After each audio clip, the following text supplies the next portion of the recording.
اجي نوريك بجوج تمرات اشنو غادا تحيدي من وجهك. غتحيدي الكلف ديال السنين، غتحيدي التصبغات ديال الشمس، غتحيدي النمش، غتحيدي الكلف ديال الولاده، اي بقع داكنه عندك في البشره ديالتك.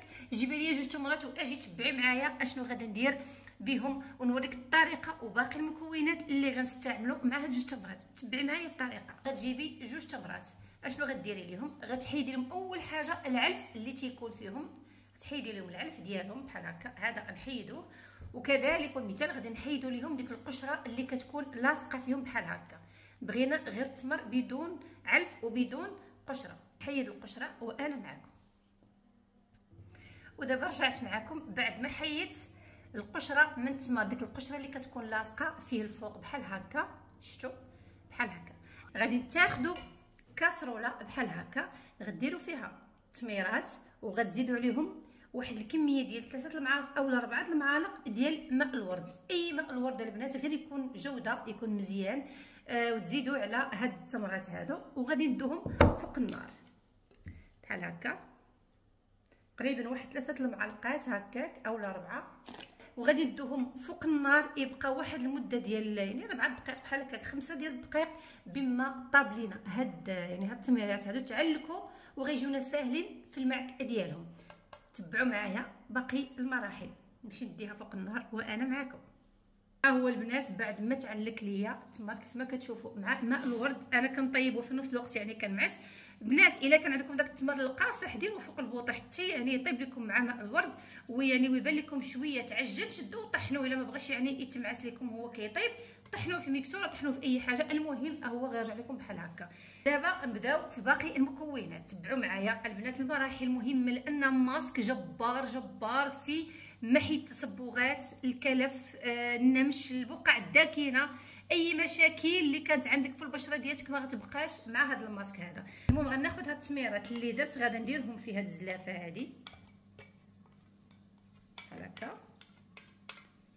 ها هو البنات شوفوا كيرجع معلق، شفتوا بحال هكا.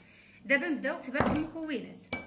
اول مكون البنات اللي غادا نضيف هنايا وهو الكركم، نصف ملعقه صغيره من الكركم نديروها هنايا.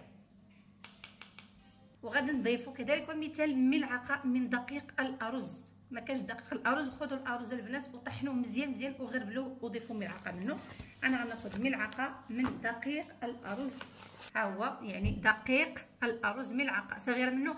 كملاحظه البنات اللي ما عندهم دقيق الارز ممكن تعوضوه بدقيق الحمص مطحون، نديرو هنايا.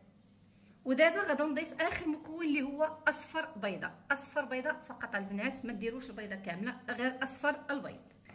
ها هو اصفر بيضه فقط هي اللي غنضيفو، اصفر بيضه بحال هكا.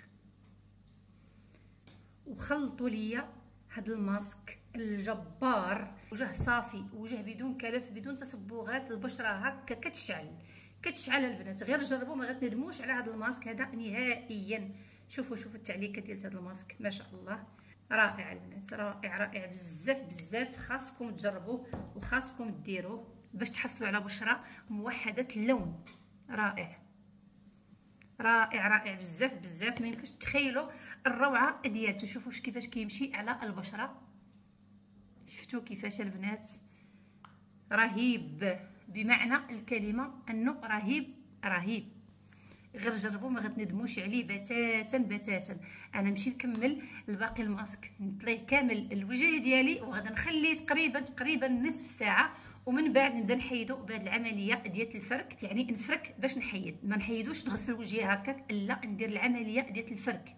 يعني بحال غنديروا التقشير الوجه ديالنا غير بشويه، ما تخلوهش يكرم بزاف غير ينشف فقط وتحيدوا. ها هو البنات انا طبقته امامكم دابا باش تعرفوا ان الماسك راه روعه. وانا لما طبقتش قدامكم راه ما كيعنيش ان الماسك ما زوينش، غير ما كنبغيش بحكايه تجلاخ وهذه في الفيديو صافي فقط لا غير. انا الماسكات الا ما كنتش كنديرهم وكنعرف النتيجه ديالتهم واش غنعطيهم لكم؟ واش انا حمقى ولا مسطيه ولا شنو؟ راه مستحيل.